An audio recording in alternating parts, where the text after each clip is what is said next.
An atheist wife refuses to pray for her dying husband, but what happens that night changes her forever. Sarah Thompson stood before the church altar, her knees trembling as she knelt for the first time in her life. The cold marble floor pressed against her skin, a sensation so foreign to a woman who had spent decades proudly declaring her atheism. Tears streamed down her face as she whispered, "If you exist, please save him." The irony wasn't lost on her. A renowned atheist lawyer, known for challenging religious institutions, now desperately praying in an empty chapel at midnight. 24 hours ago, she would have scorned such an act. But that was before her husband's accident, before she discovered the darkness lurking behind the holy facade. As you join us for this moving journey of faith and redemption, please take a moment to share your location and hit the like button. Your support makes our storytelling possible. Sarah Thompson built her reputation as Boston's most formidable human rights lawyer through unwavering determination and razor-sharp logic. At 38, her name had become synonymous with justice in Massachusetts' legal circles, particularly for her successful class action suits against powerful institutions. Her office walls, adorned with degrees from Harvard Law School and numerous accolades, told only half the story of a woman who had systematically dismantled her childhood faith in favor of pure reason. Her journey away from religion began at 12 in the small town of Springfield, where her mother's death from cancer left her questioning a God who would let good people suffer. The local church's platitudes about God's mysterious ways only fueled her growing skepticism. Instead of finding comfort in prayer, young Sarah found solace in books, logic, and the pursuit of measurable truth. Throughout her teenage years, she excelled academically while engaging in heated debates with religious classmates. Her father, a gentle chemistry professor, never intervened in her spiritual journey but quietly supported her intellectual growth. By college, Sarah had fully embraced atheism, not as a rebellion but as what she called the only logical conclusion to critical thinking. Her early legal career focused on corporate law, but a pivotal case involving church-related financial fraud redirected her professional path. The sight of elderly parishioners losing their life savings to a charismatic preacher sparked a fire in her that would define her future practice. Sarah became known for taking on cases that challenged religious institutions' legal privileges, earning her the nickname the church's nightmare among conservative circles. Despite her stance against organized religion, Sarah maintained a strict moral code. Her pro bono work for disadvantaged communities reflected a deep commitment to human dignity. She often said morality doesn't need divine approval to be valid.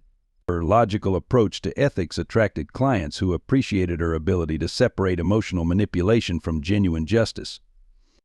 Her public speeches and published articles on secular humanism made her a prominent figure in atheist circles.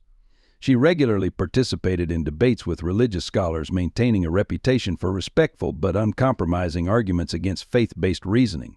"Show me evidence" became her catchphrase, delivered with a smile that masked years of personal struggle with life's deeper questions.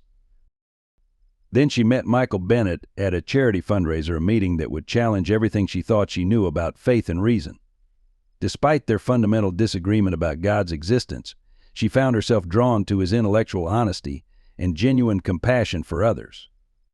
Their courtship became a series of fascinating philosophical discussions that often lasted until dawn, neither trying to convert the other but both growing from the exchange.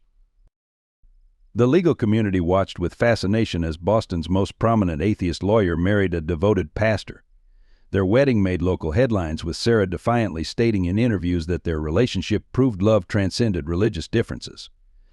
She maintained her atheist principles while supporting Michael's ministry work, finding common ground in their shared commitment to social justice. Before the accident, Sarah had achieved a comfortable balance between her secular worldview and her marriage to a believer.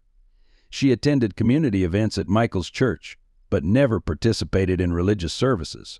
Her home became a unique space where faith and skepticism coexisted peacefully, hosting both prayer groups and secular philosophy discussions. She often joked that their relationship worked because he prays for both of us, and I think critically for both of us. Little did Sarah know that this carefully constructed balance would soon be shattered, forcing her to confront questions that logic alone couldn't answer. Her reputation as an unwavering atheist would be tested in ways she never imagined, beginning with a discovery that would shake not only her disbelief but the very foundations of the institution she had spent years challenging. Michael Bennett's presence commanded respect not through authority but through genuine warmth that radiated from his entire being. At 42, he led the St. Patrick's Community Church with a progressive vision that sometimes rattled traditional church hierarchy. His tall frame and gentle blue eyes conveyed both strength and compassion, matching a personality that bridged traditional faith with modern thinking. Unlike many of his colleagues, Michael's path to ministry began in the corporate world.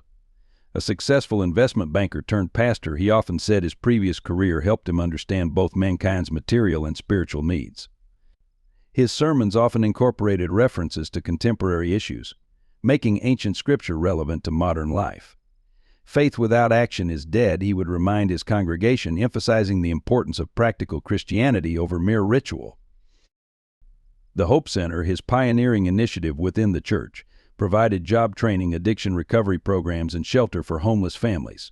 Under his leadership, the center grew from a small food bank to a comprehensive community support system. Michael's ability to secure funding from both religious and secular sources demonstrated his unique talent for uniting diverse groups under a common cause. His marriage to Sarah raised eyebrows within the church community, but Michael handled criticism with characteristic grace. Love isn't about sharing the same beliefs, he would explain, it's about sharing the same values. He never attempted to convert Sarah, believing that authentic faith couldn't be forced. Instead, he demonstrated his beliefs through actions, letting his work speak louder than words. In their home, Michael created space for both his prayer time and Sarah's secular practices. He found beauty in their differences, often saying their discussions strengthened rather than weakened his faith. Their Sunday routine became legendary among friends. He would attend church service while she prepared their weekly brunch, followed by philosophical discussions that attracted both religious and non-religious guests.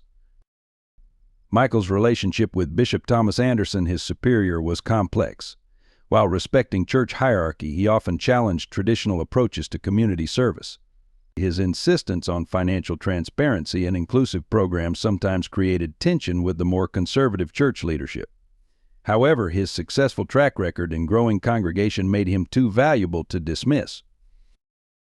The homeless shelter expansion project became Michael's passion, representing his vision of faith in action.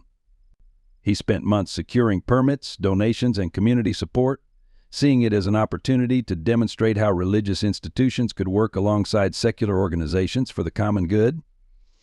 Sarah's legal expertise proved invaluable in navigating regulatory challenges, creating a perfect synthesis of their different worldviews. His staff adored him for his hands-on leadership style.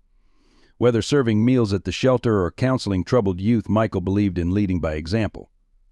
He knew every volunteer by name and could often be found working late into the night, reviewing budgets to ensure every donated dollar was used effectively. The church's financial records initially caught his attention during a routine review. Small discrepancies appeared in the charity accounts, nothing obvious, but enough to trigger his former banker's instincts. As he began to dig deeper, his concern grew, but so did his determination to protect the vulnerable people who depended on the church's support. What troubled Michael most wasn't just the possibility of financial misconduct, but the potential betrayal of trust. Each donation represented someone's faith in the church's mission, and he felt personally responsible for honoring that faith. His investigation became a quiet crusade for truth, conducted with the same thoroughness that characterized everything he did. The night before his accident, Michael worked late in his office, compiling documents that would later become crucial evidence. His last text to Sarah reads, "Some things are worth fighting for, even if the fight comes at a great cost." These words would haunt Sarah in the days that followed as she pieced together the events that led to her husband's tragedy and her own spiritual journey. The discovery began with a simple spreadsheet error. As Michael reviewed the quarterly financial reports for St. Patrick's Community Church's charitable programs, a minor discrepancy in the homeless shelter's renovation budget caught his attention. A $50,000 donation earmarked for new beds had been redirected to administrative expenses, an irregularity that his banking background wouldn't let him ignore. Initial inquiries met with plausible explanations from the church's financial office.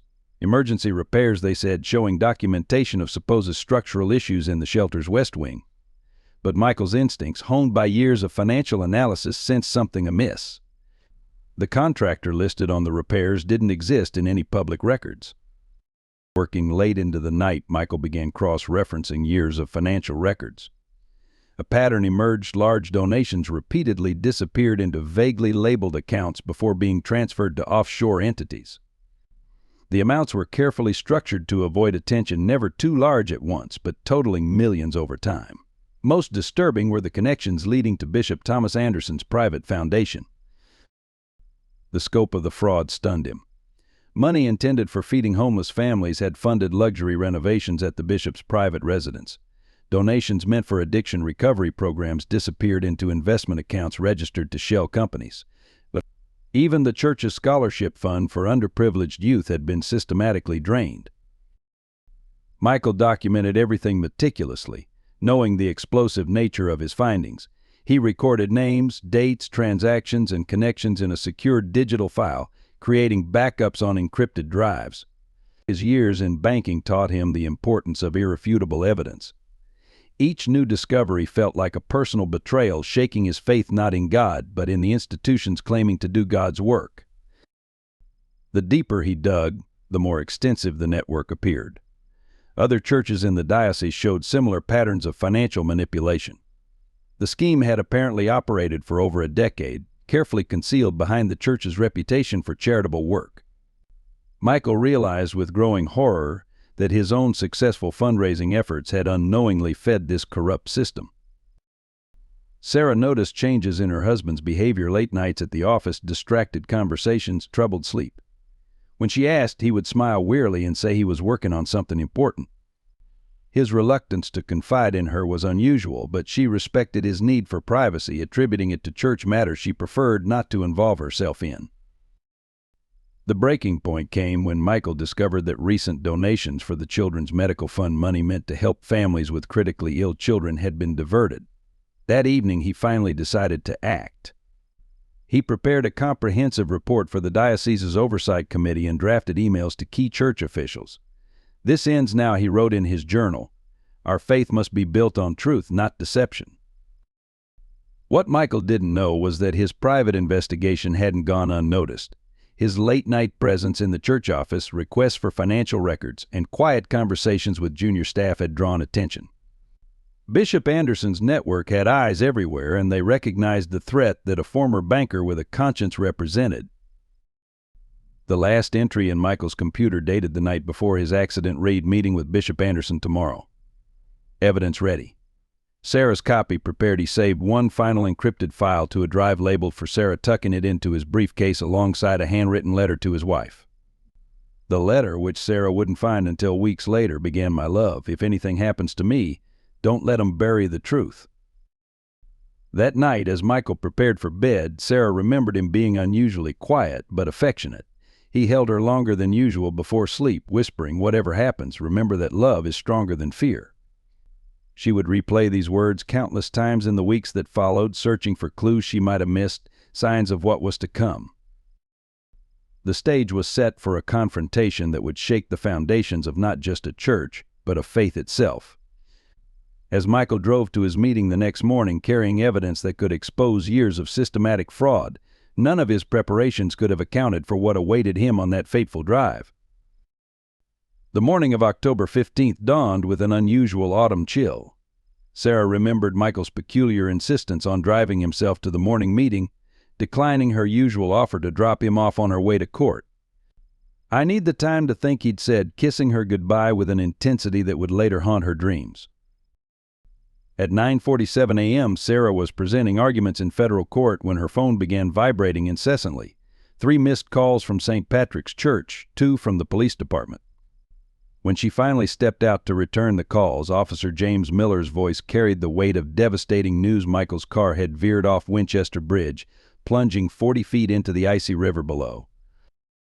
The official report described it as a tragic accident, brake failure in his perfectly maintained car. No skid marks on dry pavement, no witnesses despite the morning rush hour. The first responders found Michael unconscious but alive, his briefcase mysteriously missing from the vehicle. Sarah would later learn that several passersby had reported seeing a dark SUV speed away from the scene, but these statements never made it into the official police report. At Boston Memorial Hospital, the prognosis was grim. Severe head trauma, the doctors explained, their voices clinically detached. Multiple internal injuries. The next 48 hours are critical. Sarah stood by Michael's bed, the steady beep of monitors marking time in a nightmare she couldn't wake from. His usually animated face lay still, obscured by tubes and bandages, while machines breathed for the man who had always been her strength. The church community descended upon the hospital en masse. Bishop Anderson arrived within hours, his commanding presence filling the waiting room as he led prayers for Michael's recovery. Sarah noticed his perfectly manicured hands trembling slightly as he gave the blessing, his eyes never quite meeting hers.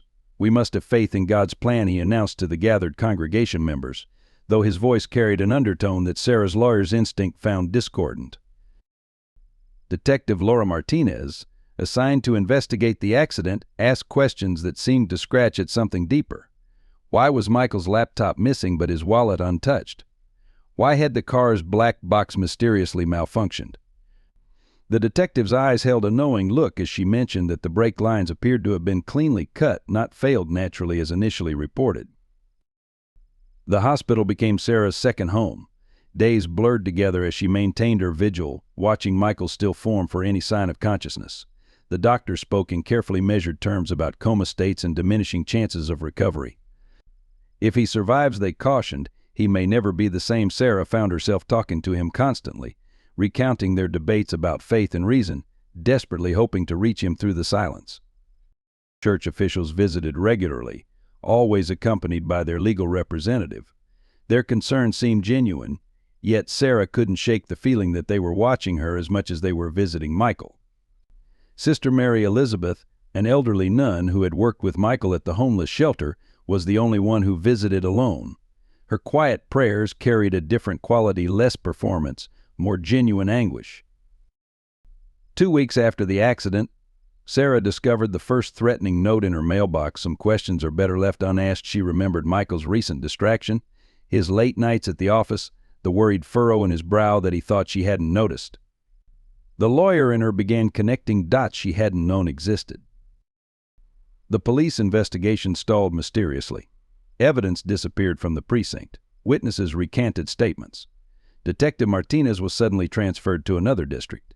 The official narrative solidified around a tragic accident, a mechanical failure in an otherwise perfect life. But Sarah couldn't forget the terror in Sister Mary Elizabeth's eyes when she whispered, "Things at the church aren't what they seem."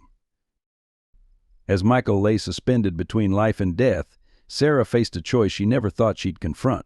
The woman who had built her career on cold, hard facts found herself standing at the crossroads of reason and faith, justice and mercy, truth and power. In the quiet hospital room, watching her husband fight for life, she realized that finding the truth might require her to question everything she thought she knew about belief, doubt, and the price of unconditional love. If this story touches your heart, let us know with a gentle tap of the like button. Your engagement helps us bring more meaningful stories to light. Sarah's investigation began in Michael's church office, where she found his computer mysteriously wiped clean. Standing in the space her husband had occupied just weeks before, she noticed something odd, a loose ceiling tile, slightly askew. Reaching up, her fingers found a small USB drive taped to the panel's edge, labeled simply Truth. Back in her home office, the drive's contents revealed Michael's meticulous investigation. Spreadsheets, bank statements, photographs, and recorded conversations painted a picture of systematic corruption that made her blood run cold. Bishop Anderson's charitable foundation had been functioning as a sophisticated money laundering operation, siphoning millions from multiple church programs across the diocese. The documents showed a complex web of offshore accounts, shell companies, and falsified records. Money meant for homeless shelters had funded private jets. Donations for children's medical care had purchased luxury properties in the Cayman Islands. Michael had tracked it all, building an airtight case that would have brought down not just Bishop Anderson, but several high-ranking church officials. Sarah's legal training kicked in as she organized the evidence. She created timelines, identified key players, and mapped money trails. The scope of the fraud was staggering: over $15 million diverted over 8 years. More disturbing were the connections to local political figures and law enforcement officials who had received substantial donations from the bishop's foundation. A breakthrough came when she discovered Michael's personal journal hidden behind a loose brick in their garden wall. The final entries detailed his mounting anxiety. "They know I know." Bishop Anderson's smile today carried a threat. "The security cameras in my office were disabled last week. Sarah, if you're reading this, check the records for Winchester Bridge construction. Something isn't right." Following her husband's posthumous advice, Sarah requested the bridge maintenance records. They showed that traffic cameras had been deliberately turned off for routine maintenance the morning of Michael's accident. The timing was too perfect to be coincidental. When she tried to obtain the maintenance crew's records, she hit a wall of bureaucratic resistance. Working late into the night, Sarah began receiving anonymous emails containing additional evidence: internal church memos, bank transfer records, surveillance photos. Someone on the inside was helping her, though their identity remained hidden. Each message ended with the same cryptic signature: "For he who seeks truth seeks God, whether knowingly or unknowingly." The breakthrough came from an unexpected source. A junior accountant at the church, James Wilson, approached her after Mass one Sunday. Trembling with fear, he handed her a stack of original documents. "Pastor Bennett was right," he whispered. "What they're doing isn't just illegal, it's evil. But be careful. The last person who asked questions had a fatal car accident 10 years ago." Sarah's investigation took an intensely personal turn when she found photographs of herself in Michael's file, surveillance photos taken weeks before his accident. Someone had been watching them both. The timestamp showed pictures of their home, her office, their regular coffee shop. On the back of one photo, Michael had written, "If they threaten her, everything goes to the press." Each new piece of evidence felt like a message from Michael, guiding her toward the truth he had died trying to expose. Working methodically, Sarah built parallel cases: one for law enforcement, another for the church hierarchy, and a third for the press. She knew she would only get one chance to present her findings. The evidence had to be undeniable. The investigation consumed her, becoming a bridge between her logical, evidence-based worldview and the moral crusade her husband had undertaken. In quiet moments by Michael's hospital bed, she found herself talking to him about her discoveries, drawing strength from the principles he had lived by. "You were right, my love," she whispered one night. "Some things are worth fighting for, even if the fight comes at a great cost." As Sarah pieced together the final elements of Michael's investigation, she realized he had uncovered more than just financial fraud. This was a story of corrupted faith, betrayed trust, and the dark consequences of unchecked power. But it was also a story about courage, truth, and the kind of love that transcends belief systems. With each document she analyzed, each connection she made, Sarah felt herself changing, not abandoning her atheism, but understanding faith in a way she never had before. The winter light was fading when Sarah finally organized the last of the evidence. Looking at the complex web of documents spread across her office, she knew she had enough to act. What she didn't know was that her next move would trigger a chain of events that would shake the foundations of both justice and faith in ways she could never have anticipated. When Sarah first presented her evidence to the church council, the response was swift and ruthless. Bishop Anderson, his voice dripping with practiced compassion, suggested that grief had clouded her judgment. "Mrs. Bennett," he announced to the gathered council members, "is clearly suffering from trauma-induced delusions. Let us pray for her healing." The community's reaction transformed overnight. Church members who had brought casseroles and offered prayers began crossing the street to avoid her. Whispers followed her through the grocery store: "That poor woman, making up stories to cope with her pain." And always knew an atheist couldn't be trusted with a pastor's heart. Michael's family, deeply embedded in the church community, distanced themselves publicly. His mother, Eleanor Bennett, tearfully told reporters, "Sarah never understood our faith. Now she's trying to destroy everything Michael built." The betrayal cut deep. These were the same people who had celebrated at their wedding, who had praised their ability to bridge the gap between belief and unbelief. Professional retaliation followed. Anonymous complaints appeared at her law firm. Long-standing clients suddenly canceled contracts. Her pro bono cases were mysteriously reassigned. Partners who had once sought her counsel now avoided eye contact in hallways.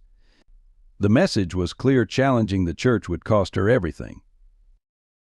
The local media, heavily influenced by the church's advertising dollars, painted Sarah as a bitter widow conducting a vendetta against religion. Headlines questioned her mental stability. Grieving lawyer claims church conspiracy and atheist widow attacks beloved bishop. Only one small independent blog dared to ask questions about Michael's accident. Even her own colleagues began to doubt her. Sarah, her law partner Jennifer Morgan, pleaded, "You're throwing away everything you've built. Step back before it's too late." The isolation grew suffocating as former friends chose sides, almost always aligning with the powerful institution rather than the grieving woman they had known for years. The church's charity recipients were mobilized against her. People whose lives Michael had touched through his ministry work now stood outside her office with signs reading, "Stop the lies and don't destroy our sanctuary." Sarah recognized faces from the homeless shelter, the addiction recovery program, the youth center, all convinced that her investigation threatened their lifeline to survival. Most painful were the moments at the hospital where nurses who had once shown compassion now handled Michael's care with cold efficiency. The hospital chaplain suggested she be barred from making medical decisions, citing her unstable mental state. Only Dr. Rachel Thompson, Michael's primary physician, stood firm. Mrs. Bennett's beliefs or actions don't change her medical authority over her husband's care. The isolation reached its peak when Sarah attended Sunday service, seeking connection with the community Michael had loved. As she entered the sanctuary, an entire row of parishioners stood and moved away. During communion, the assistant pastor pointedly skipped her pew. The message rang clear through the vaulted ceiling. She was now an outcast in the place her husband had called home. Sister Mary Elizabeth remained her sole ally within the church, though their contact became necessarily clandestine. "Truth often walks a lonely path," the elderly nun whispered during a secret meeting in the hospital chapel.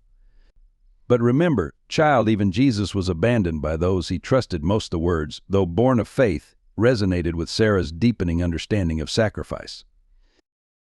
The community's rejection forced Sarah to confront questions she had long avoided. What did it mean to stand for truth when truth itself became subjective in others' eyes? How could she honor both Michael's faith and her own principles? The answers didn't come easily, but the growing isolation crystallized her resolve. Each act of rejection paradoxically strengthened her determination. As her social world contracted, her focus sharpened.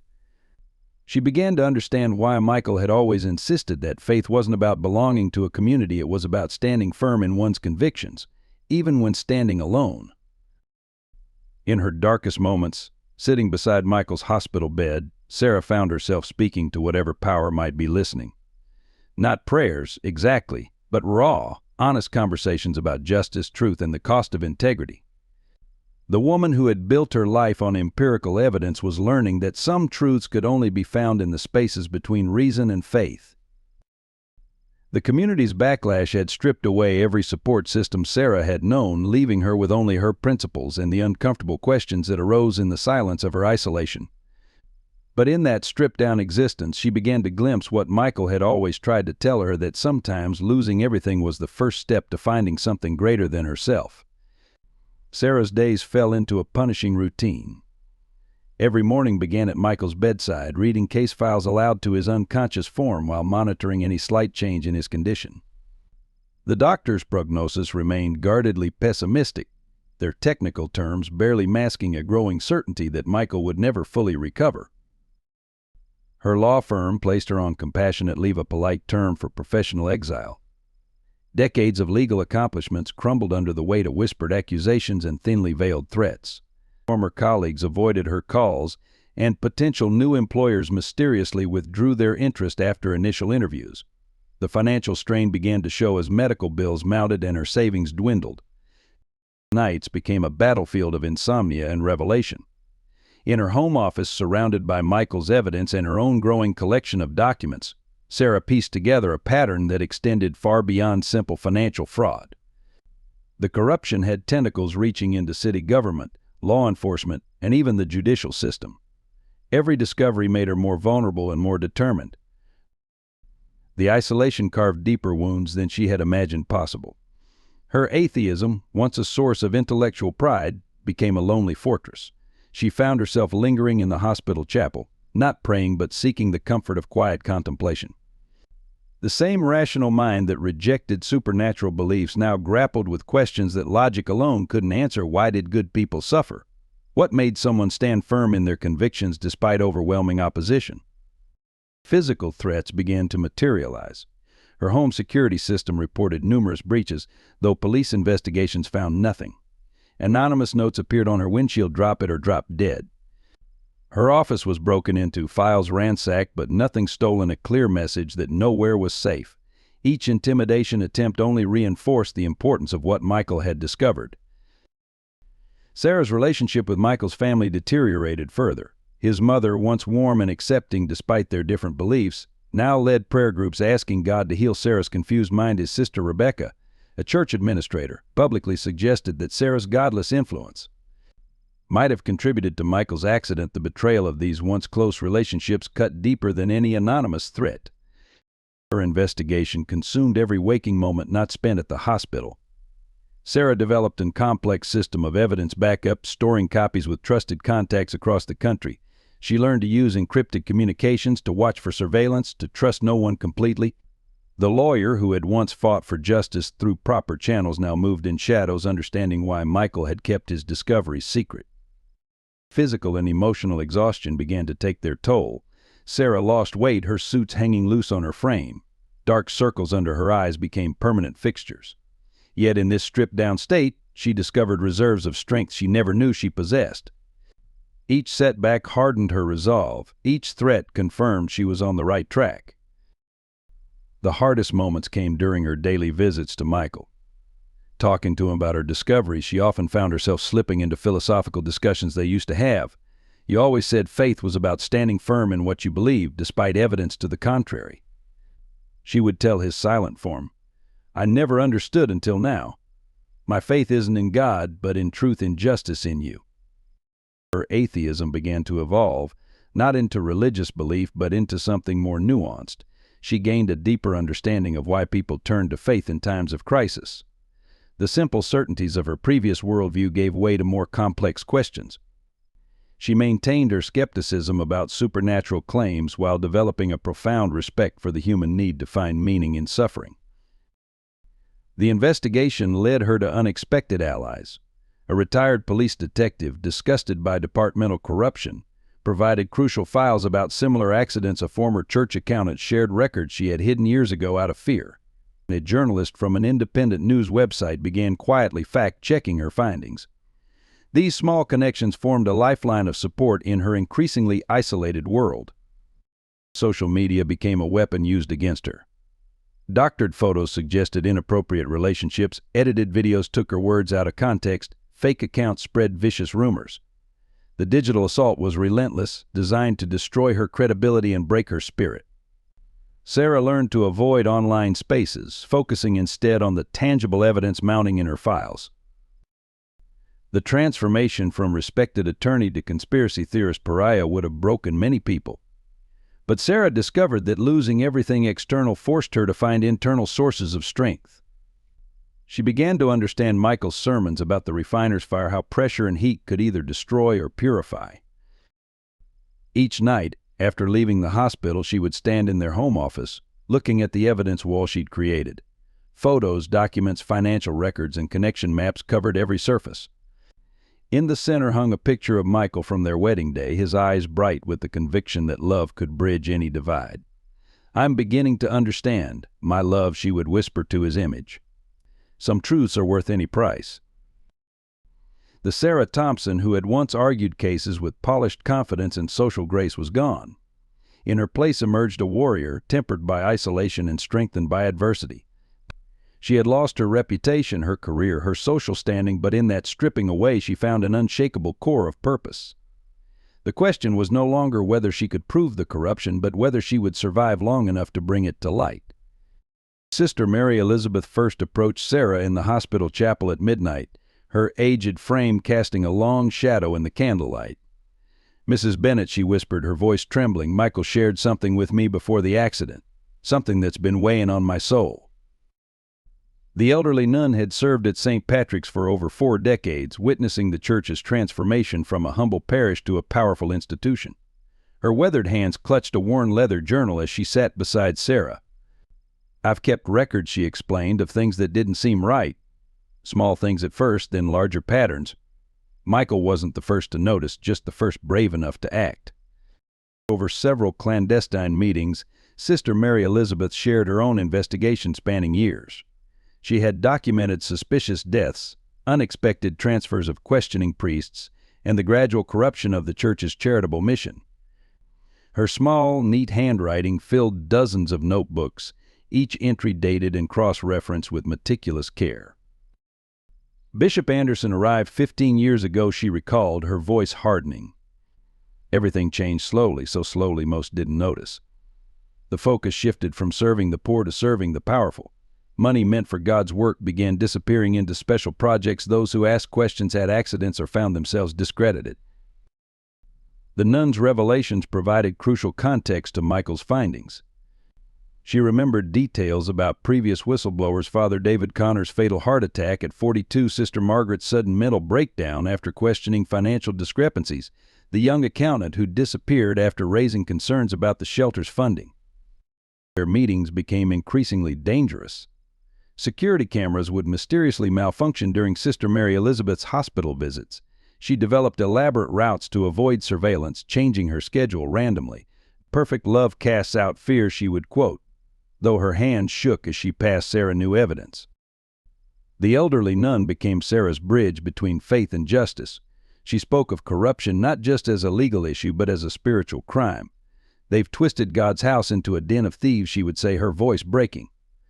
Michael saw it. He understood that true faith demands action, not just prayer. Sarah watched the toll their investigation took on Sister Mary Elizabeth. The nun grew thinner, more anxious yet more determined. She spoke of dreams where Michael appeared to her, urging her to continue. "Whether these are divine visions or just an old woman's hopes doesn't matter," she told Sarah. "The truth they point to remains." Then came the warning signs. Sister Mary Elizabeth's room at the convent was searched repeatedly under the guise of routine cleaning. Her personal belongings went missing. Young novices were instructed to report her movements. Yet she continued her work, saying simply, "I'm too old to fear what men can do to me. I only fear failing God's truth." The final meeting happened on a rainy Tuesday evening. Sister Mary Elizabeth arrived at the hospital chapel clutching a large envelope. "This is everything," she whispered, pressing it into Sarah's hands. "Bank records, witness statements, photographs, proof that can't be ignored. Michael died for this truth. Use it wisely." Hours later, Sister Mary Elizabeth was found at the bottom of the convent stairs. The official report called it a tragic accident: poor lighting, slippery steps, her advanced age, but Sarah knew better. The nun's last message, sent minutes before her death, read, "Perfect love casts out fear. The truth will prevail." The envelope contained more than evidence. Hidden among the documents was a letter addressed to Sarah in Sister Mary Elizabeth's careful script: "My dear child, by the time you read this, I will likely be with our Lord. Don't mourn me, I've lived long enough to see both the best and worst of faith." Michael saw that same contrast and chose to act. Now the choice is yours. Remember, true faith isn't about believing without evidence, it's about acting on the truth you know, whatever the cost. The letter continued with detailed instructions about hidden evidence, potential witnesses, and protective measures. The aged nun had thought of everything, even including contact information for trusted journalists and law enforcement officials who might help. Her final words burned into Sarah's consciousness: "Whether you believe in God or not doesn't matter now. You believe in justice, in truth, in love. That's faith enough." Sarah stood in the hospital chapel the night after Sister Mary Elizabeth's funeral, watching candlelight flicker across the stained glass. For the first time she understood why humans had built these sacred spaces not just as monuments to belief, but as sanctuaries for truth and justice. The nun's sacrifice had bridged the gap between Sarah's logical world and the realm of faith, showing that both paths could lead to the same truth. With Sister Mary Elizabeth's evidence and final testimony, Sarah now held the power to expose everything. But the nun's death served as a stark reminder of the stakes involved. As she left the chapel that night, Sarah whispered words that felt like both prayer and promise: "Your truth will be heard. Your sacrifice won't be in vain." The annual diocesan charity gala provided the perfect stage for Sarah's confrontation. Hundreds of Boston's elite gathered in the cathedral's grand hall, crystal glasses tinkling beneath gilt-edged frescoes. Bishop Anderson stood at the podium, his voice resonating with practiced warmth as he praised the church's charitable works. Sarah chose her moment carefully, waiting until the bishop announced the new children's hospital wing, a project whose funding she had traced to offshore accounts. Rising from her seat at the back, her voice cut through the applause. "Would you like to explain where the other $12 million went, Bishop Anderson?" The silence that followed was absolute. Sarah moved deliberately toward the podium, her heels clicking on marble floors. "I have evidence of systematic fraud spanning 15 years, she announced, her lawyer's training evident in every measured word. Money laundering, embezzlement, and criminal conspiracy, all hidden behind charitable works." Bishop Anderson's mask of benevolence cracked for just a moment before he recovered. "Mrs. Bennett," he responded smoothly, "grief can make us see conspiracies where none exist. Perhaps this isn't the appropriate venue for your concerns." The crowd murmured sympathetically, exactly as he'd intended. But Sarah was prepared. Screens around the hall, meant for the evening's presentation, suddenly flickered to life. Financial records, bank transfers, and surveillance photos appeared in damning sequence. "Michael discovered your scheme," she continued, her voice unwavering. "That's why he had his accident on Winchester Bridge." The carefully orchestrated evening dissolved into chaos. Wealthy donors whispered urgently into phones. Religious officials huddled in corners, faces pale with shock or rage. Security moved toward Sarah, but stopped when television cameras appeared at the hall's entrance, tipped off by her media contacts. "Your own financial records show the pattern," Sarah pressed on, now addressing the stunned crowd directly. "The homeless shelter renovation fund? Diverted to private accounts in the Cayman Islands. The Addiction Recovery Center? A front for money laundering. The Children's Medical Fund? Paying for private jets and luxury properties." Bishop Anderson's composure finally shattered. "Security, remove this woman," he commanded, but the cameras were rolling now. Sarah stood her ground as church officials scrambled to contain the situation. She held up Sister Mary Elizabeth's journal. "An honest servant of God documented everything. Her reward was murder disguised as an accident, just like my husband's." The evidence was projected in detail, now dates, amounts, signatures. Sarah had ensured that copies were simultaneously being delivered to law enforcement agencies, media outlets, and church authorities across the country. There would be no containing this scandal, no quiet burial of the truth. "This isn't an attack on faith," Sarah declared, her voice carrying to every corner of the hall. "This is about justice, about the difference between true belief and using religion to mask corruption. Michael understood the difference. He died defending it." The confrontation reached its peak when Father James Roberts, a respected senior priest, stepped forward. "She's telling the truth," he announced, his aged voice quavering. "I've watched this corruption grow for years, too afraid to speak out. No more." Others began to step forward, church employees, former volunteers, family members of previous victims. Bishop Anderson made one final attempt to regain control. "Mrs. Bennett is a known atheist with a vendetta against our church," he declared. "Are you going to believe her over your spiritual leader?" But his words rang hollow as more evidence appeared on the screens: photographs of his private villa, receipts for luxury purchases, records of threatening messages sent to previous whistleblowers. Sarah's voice cut through the growing tumult. "Believe the evidence. Believe the testimony of your own people. Believe in the God who taught that truth sets us free." The irony of an atheist quoting scripture wasn't lost on anyone, but the power of her words was undeniable. Law enforcement officers began appearing at the hall's entrances, not the local police under the bishop's influence, but federal agents Sarah had contacted through her remaining legal connections. The bishop's face turned ashen as he recognized the inevitable. The confrontation had lasted less than an hour, but its impact would reverberate for years to come. As the bishop was led away for questioning, Sarah stood alone in the center of the chaos she had unleashed. The truth was out, but she felt no triumph, only a deep exhaustion and a strange sense of peace. A young priest approached her hesitantly. "However this ends," he said quietly, "you've done a holy thing here tonight." Sarah smiled sadly, thinking of Michael. "Not holy," she replied, "just necessary." The distinction, she realized, might not be as clear as she'd once thought. In the aftermath of the confrontation, Sarah found herself alone in the hospital chapel at midnight, her world stripped to its foundations. The adrenaline of exposure had faded, leaving her face to face with questions she could no longer avoid. The chapel's silence pressed against her like a physical presence. For the first time since Michael's accident, she knelt at the altar. Not in prayer, she told herself, but in exhaustion. Yet words began to spill from her lips. I don't know if you're there. I don't know if I'm talking to empty air or some cosmic force or just my own desperate need. But Michael believed, and Sister Mary Elizabeth died for that belief. The candles cast shifting shadows on the walls as Sarah wrestled with her lifelong convictions. Her logical mind demanded evidence, proof, scientific explanation. But something else, something deeper had awakened during her fight for justice. She remembered Michael's words, faith isn't about certainty, it's about finding meaning in uncertainty. That night, Sarah experienced what she would later struggle to explain. As she sat in the chapel's dim light, a warmth seemed to fill the space. Not a supernatural light or a divine vision, but a profound sense of connection to something larger than herself. She saw Michael's face not in miraculous apparition, but in crystal clear memory, his eyes filled with the certainty that love transcended belief. I don't know if I can believe in your God, she whispered into the silence, but I believe in the truth Michael died defending. I believe in the justice Sister Mary Elizabeth gave her life for. Maybe that's its own kind of faith. The words felt strange in her mouth, yet somehow right.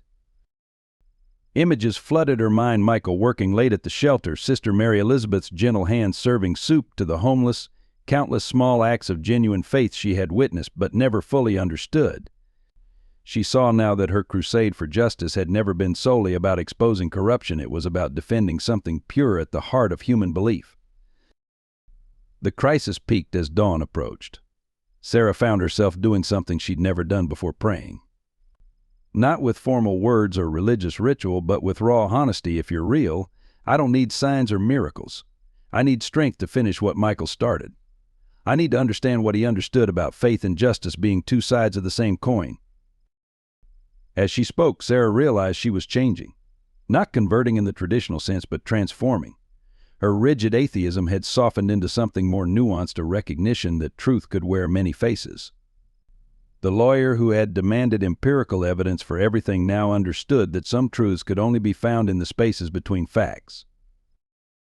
The chapel's first morning light caught the stained glass, sending colors dancing across the floor. Sarah watched them move, remembering how Michael had once tried to explain the difference between seeing and believing. Sometimes he had said, the most real things can't be proven, they can only be experienced. Her spiritual crisis didn't end with dramatic revelation or sudden conversion. Instead, it settled into a new way of seeing the world, one that made room for both doubt and faith, questioning and believing.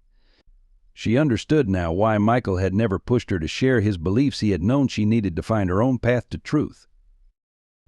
As she finally rose from the chapel floor, Sarah felt different. Not saved in the religious sense, but changed. Her fight for justice had become more than exposure of corruption. It had become a defense of authentic faith against those who would corrupt it for power and profit. The sun was fully up when Sarah left the chapel, her legs stiff from hours of kneeling. She carried with her not answers, but a deeper understanding of the questions. Her atheism hadn't vanished, but it had evolved into something more complex, a recognition that truth, justice, and faith could coexist in ways her former certainties never allowed. Walking back to Michael's room, Sarah felt a strange peace. She hadn't found God in that chapel, but she had found something else, a bridge between her world of evidence and proof and Michael's world of faith and belief. In that space between, she discovered a truth bigger than either perspective alone could contain. As this story unfolds, your support means everything to us. By subscribing to our channel, you become part of a community that values meaningful storytelling and deep human connections. Together, we can continue sharing stories that touch hearts and inspire souls. The morning after Sister Mary Elizabeth's funeral brought devastating news. Michael's condition had deteriorated significantly overnight. Dr. Thompson's face was grave as she explained, there's increasing pressure on his brain. Without immediate surgery, we could lose him within hours, but the procedure itself carries significant risks. The timing felt like cruel cosmic irony. Just as Sarah had exposed the truth, the possibility of losing Michael became more real than ever. The hospital corridor seemed to stretch endlessly as she paced, wrestling with decisions no one should have to make. The surgery could save him or end all hope immediately. Hostile faces surrounded her at the hospital. Church supporters who had seen the news coverage whispered accusations as they passed. One elderly parishioner spat at her feet, hissing Jezebel before shuffling away.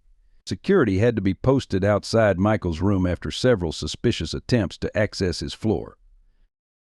Bishop Anderson's arrest had unleashed chaos in the church community.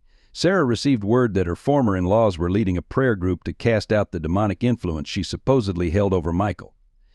Rebecca, his sister, had filed a legal petition challenging Sarah's right to make medical decisions, claiming her godless agenda made her unfit. The surgery lasted 6 hours. Each minute stretched like an eternity as Sarah sat alone in the waiting room, the same space where she had once been surrounded by supportive church members. Now even the coffee cart lady avoided eye contact. The isolation felt complete, absolute, suffocating. Dr. Thompson emerged looking exhausted. The surgery had been successful in relieving the pressure, but Michael's condition remained critical. The next 24 hours would be crucial.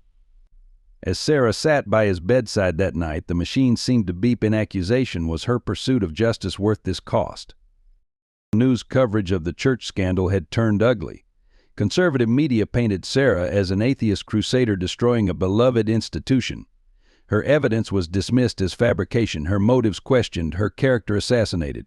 Old cases she had won were being scrutinized for signs of anti-religious bias. The final blow came near midnight.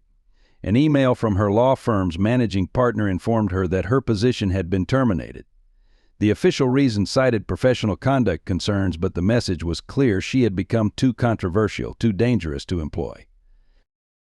In the sterile hospital room, watching Michael's chest rise and fall with mechanical precision, Sarah faced her darkest moment.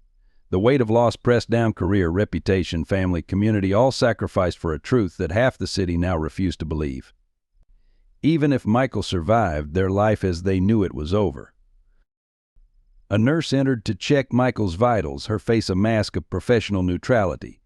But as she turned to leave, she paused. "My brother was in recovery at the shelter," she said quietly. "The program saved his life. I wanted to hate you for exposing this, but thank you for fighting for the truth," she slipped out before Sarah could respond. That small moment of connection brought the tears Sarah had been holding back. They came in waves now, years of controlled emotions breaking free. She cried for Michael, for Sister Mary Elizabeth, for all the victims of corruption hidden behind holy words. She cried for the faith she had never shared but had come to understand through its perversion. In the depths of that darkness, Sarah finally understood something essential about belief. Faith, real faith, wasn't about comfort or belonging or easy answers. Sometimes it meant standing alone, walking into darkness, carrying a truth that others refused to see. Michael had known this. Sister Mary Elizabeth had lived it. The night seemed endless, marked only by the steady rhythm of medical machinery. Sarah held Michael's hand, remembering all their debates about faith and reason, truth and belief. "I understand now," she whispered. "Not your God, maybe, but your courage, your conviction, the price of standing for truth."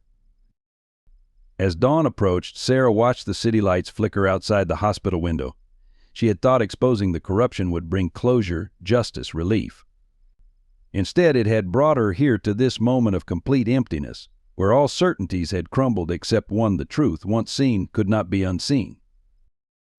In the days following Michael's surgery, Sarah's world contracted to the space between his hospital bed and the chapel downstairs. Her once orderly mind, trained in legal precedents and logical arguments, began to splinter under the weight of questions that had no clear answers. The evidence she had gathered against the church lay validated by federal investigations, yet Michael's condition remained unchanged. Scientific explanations offered cold comfort as she watched his strong frame waste away.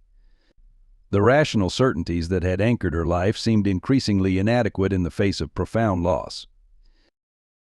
Late one night, exhausted beyond reason, Sarah found herself in a conversation with Michael's favorite nurse, Grace. "You know," Grace said quietly, "I've seen a lot of couples face crises here. The ones who survive aren't always those with the strongest faith or the best odds. They're the ones who find something bigger than themselves to believe in." This observation haunted Sarah as she reviewed her life's convictions. Her atheism had never been a mere rejection of religion, it had been a positive embrace of reason, evidence, and human capability. Yet here she sat, in a realm where reason offered no comfort and evidence provided no path forward. She began spending more time in the chapel, not in prayer, but in a kind of desperate meditation. The space held echoes of Sister Mary Elizabeth's presence, of Michael's sermons, of truths that transcended both belief and unbelief. "I don't know how to do this," she whispered to the empty air one night. "I don't know how to keep fighting when I can't see the way forward." The crisis deepened as she received news that Bishop Anderson had arranged a plea deal. Some of the most serious charges would be dropped in exchange for information about broader church corruption. The justice she had sacrificed everything for seemed to be crumbling into political expediency. In her darkest moments, Sarah found herself engaging in what felt like conversations with Michael, Sister Mary Elizabeth, and even the God she didn't believe in. "Is this what faith feels like?" she asked the hospital room's shadows. This standing firm when everything else gives way. This choosing to believe in justice even when justice seems impossible. Her legal mind tried to make sense of these spiritual struggles. She began keeping a journal, attempting to map out her changing relationship with truth and belief. The pages filled with questions rather than answers. What was the difference between faith and conviction? Between justice and revenge? Between truth and fact?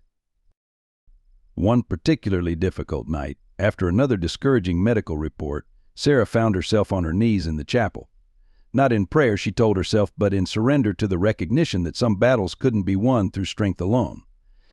The marble floor was cold against her forehead as she whispered, "I don't know if I believe in you, but I believe in what Michael believed in. Help me understand what that means."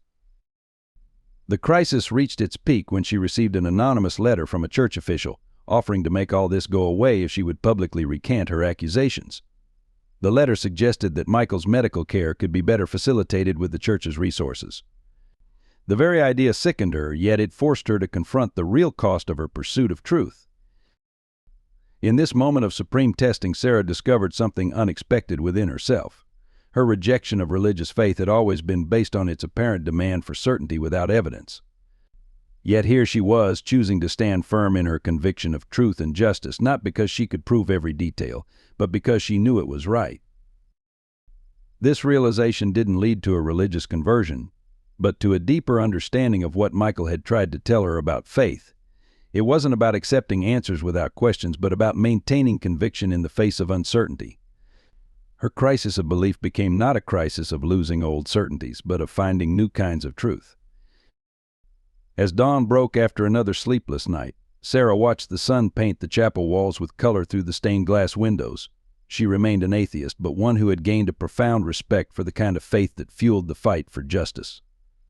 In this strange middle ground between belief and unbelief, she found a new kind of strength, not in answers, but in the courage to keep asking questions. The breakthrough came from an unexpected source.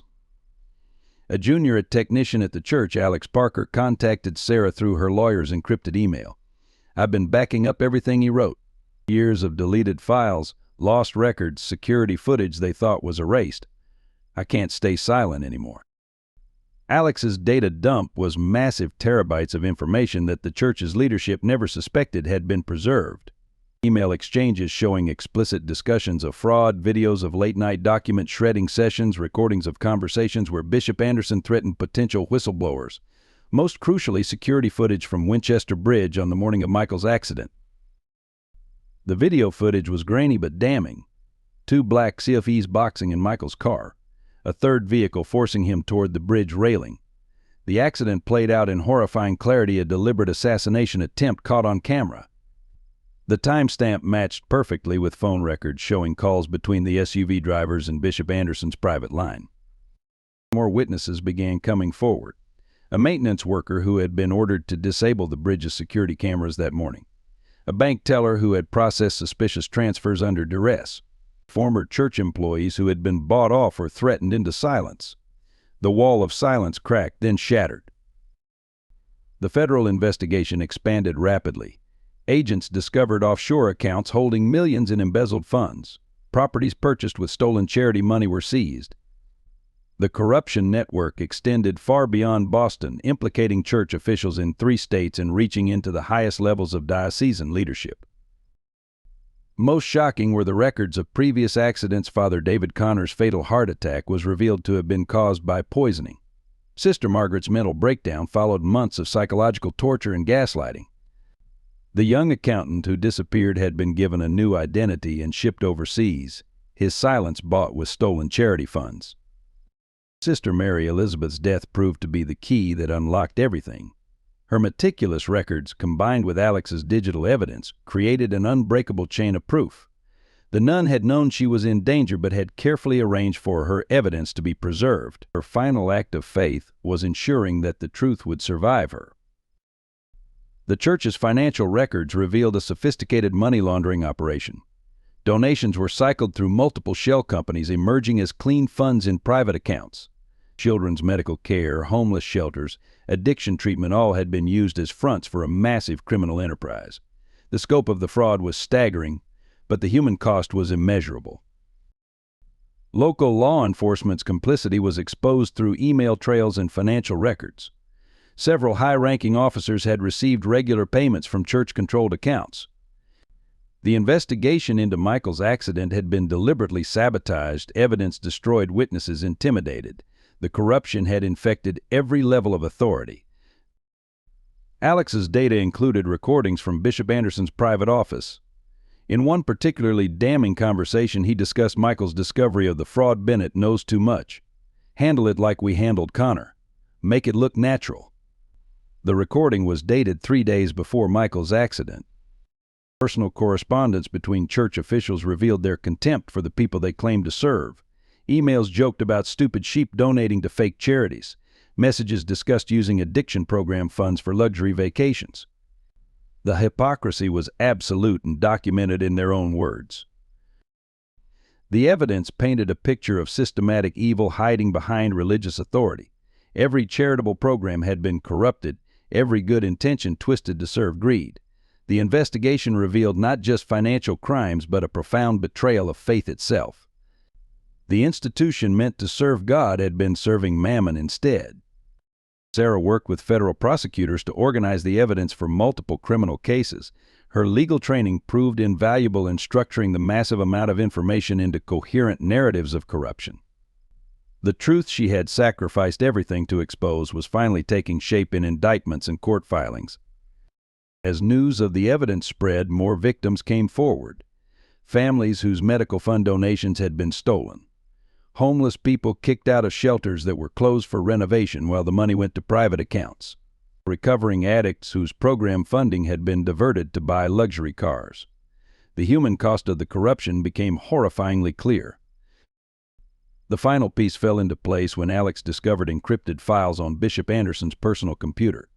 They contained detailed records of every fraudulent transaction, kept as insurance against his co-conspirators. His own greed and paranoia had created a perfect record of his crimes. The truth had been hidden in plain sight all along, waiting for someone brave enough to expose it. On a quiet Sunday morning, exactly 40 days after his accident, Michael Bennett opened his eyes. Sarah had fallen asleep in the hospital chair, her hand clutching his as always. The first word he spoke was her name, barely a whisper, but enough to wake her instantly. The medical staff called it remarkable. All indicators had suggested permanent brain damage, yet Michael was not only conscious but lucid. His first coherent sentences were about the evidence he had gathered, trying to warn Sarah about the danger. When she told him that the truth was already exposed, tears rolled down his face. Recovery came in stages. Physical therapy helped him regain mobility, though doctors warned some effects of the trauma might be permanent. His speech returned strongly, but memory remained patchy around the accident itself. What he did remember, however, proved crucial to the investigation. Michael recalled details about conversations with Bishop Anderson that filled critical gaps in the timeline. He described meetings where the bishop had openly discussed using charity funds for personal gain, secure in the belief that no one would dare expose a man of God. His testimony provided context that transformed seemingly innocent documents into evidence of criminal intent. The most powerful moment came when Michael identified voices from Alex's recordings. Names, dates, and conversations clicked into place as his memory returned. He could pinpoint exactly when he had first suspected the fraud and how he had gathered evidence while maintaining a facade of loyalty. His banker's expertise had allowed him to recognize the signs of money laundering that others had missed.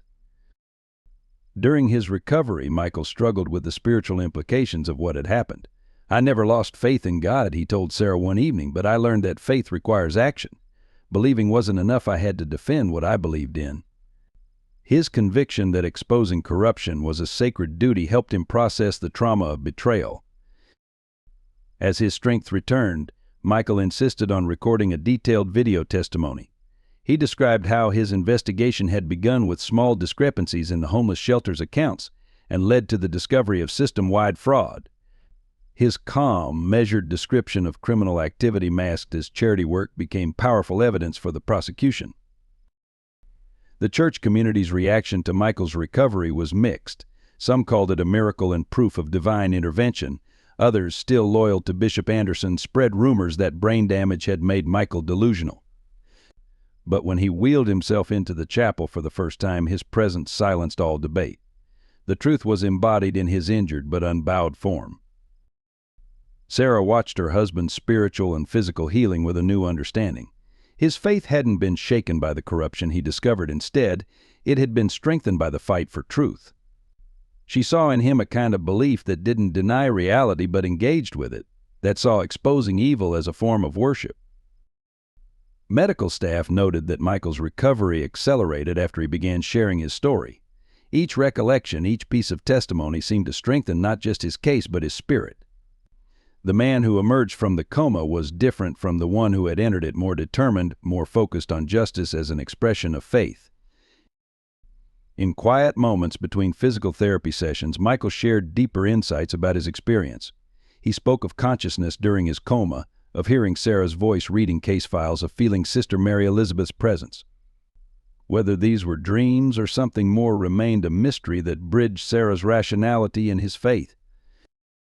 The final piece of Michael's testimony came in the form of a recorded conversation with Bishop Anderson that he had hidden in his office. Found by investigators following his directions, it captured the bishop explicitly threatening him over the financial discoveries.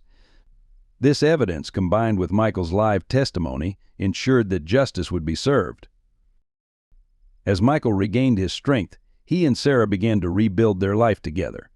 Their relationship had been transformed by their shared ordeal, deepened by the recognition that truth and love could transcend the boundaries between faith and doubt.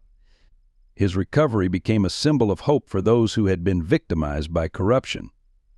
The federal trial of Bishop Anderson and his co-conspirators lasted 6 weeks. Sarah sat in the courtroom each day watching justice unfold in the methodical presentation of evidence she had helped uncover. Michael, still in a wheelchair but growing stronger, testified for 3 days, his quiet dignity more damning than any angry accusation could have been. The verdict was unanimous guilty on all counts. The judge's sentencing statement resonated through the hushed courtroom. "You didn't just steal money, you stole hope from the hopeless, help from the hopeless, and faith from the helpless, and faith from the faithful. Your crimes were not just against the law, but against the very principles of human decency." Recovery of the stolen funds began immediately. Millions were traced to offshore accounts and seized.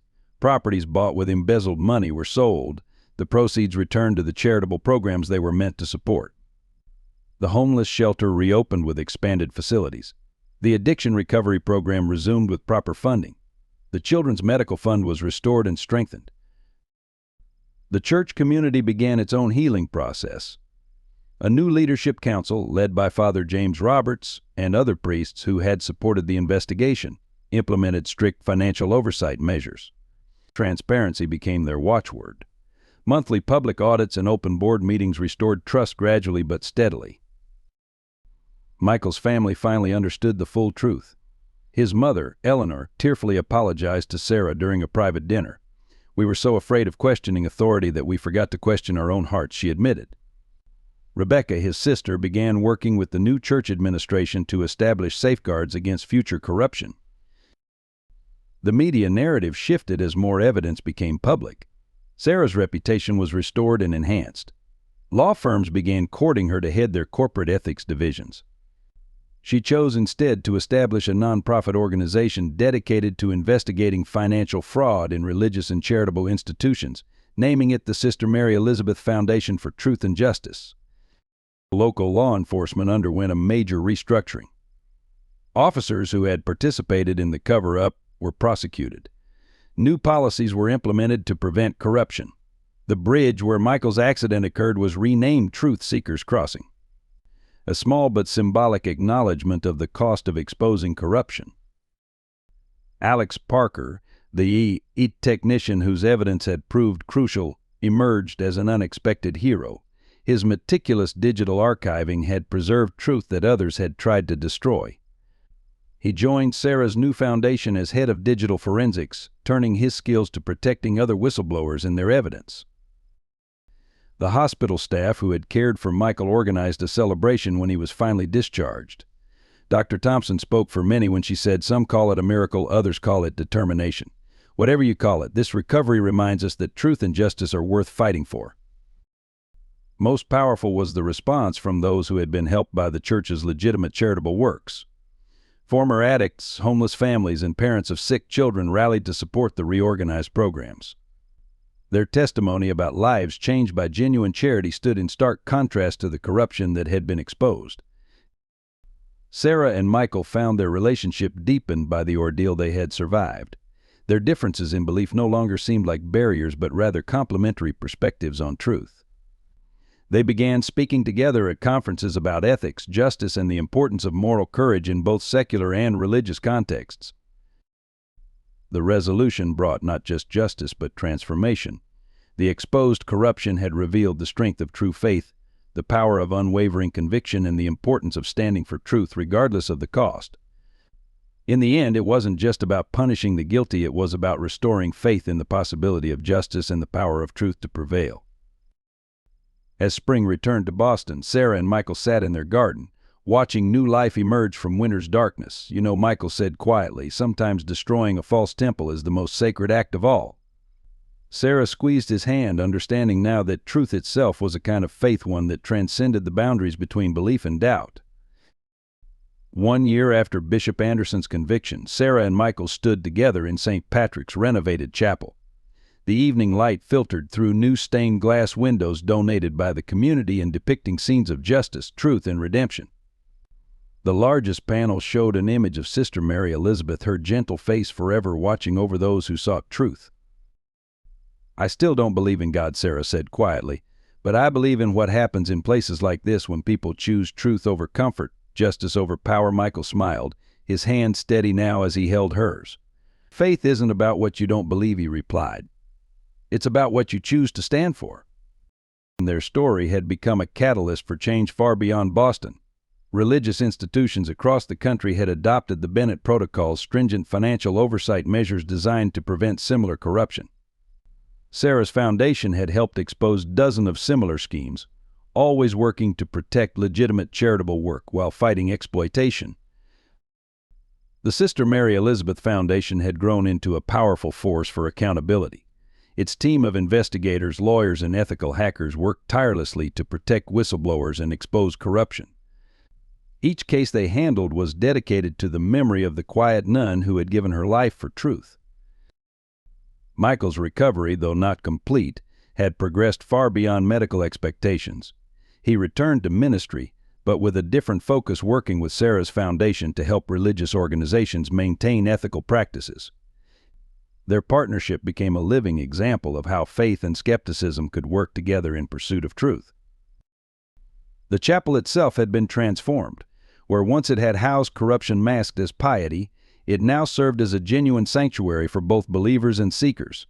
Weekly discussions brought together people of all faiths and no faith to discuss ethics, justice, and the search for truth. The walls that once divided belief from unbelief had become bridges of understanding. Sarah's journey had changed her in unexpected ways. Though she remained an atheist, she had gained a deep respect for authentic faith. She often told audiences, true belief isn't about accepting comfortable lies, it's about pursuing uncomfortable truths wherever they lead. The homeless shelter, now properly funded and managed, had doubled its capacity. The addiction recovery program boasted the highest success rate in the state. The Children's Medical Fund provided care without bureaucratic obstacles. A real charity they had discovered flourished in the light of truth. Their message spread through books, lectures, and a documentary that told their story. But its essence was simple: truth matters. Whether approached through faith or reason, the pursuit of truth demanded courage, perseverance, and the willingness to stand alone when necessary. What happened here wasn't just about exposing corruption, Michael would explain to visitors. It was about reclaiming the meaning of faith itself. Real faith doesn't fear truth, it seeks it out, no matter the cost. Sarah would add, and real truth doesn't fear faith, it recognizes that humans find their way to truth through many paths. In the end, their story became about more than justice served or corruption exposed. It became a testament to the power of truth to transform, to heal, and to bridge the deepest divides. Sarah and Michael had discovered that love, truth, and justice transcended the boundaries between belief and unbelief. As they left the chapel that evening, Sarah paused to look at Sister Mary Elizabeth's window. The setting sun made the glass glow with inner light, reminding her of that night in the hospital when everything changed. "You know," she said to Michael, "I think she understood before either of us truth is worth everything." Michael nodded, looking up at the image of the brave nun who had helped reveal the truth. "She taught us that faith and doubt aren't opposites, they're both parts of the search for truth. Sometimes the deepest faith is found in the courage to question everything." Together they had discovered that truth was neither secular nor religious, it was simply truth. And in that discovery they had found something greater than either faith or doubt alone could provide: the certainty that love, justice, and truth would always be worth fighting for. If this story has touched your heart and left you pondering the power of faith, truth, and justice, please consider subscribing to our channel. Your support enables us to continue creating meaningful content that bridges understanding between different beliefs and perspectives.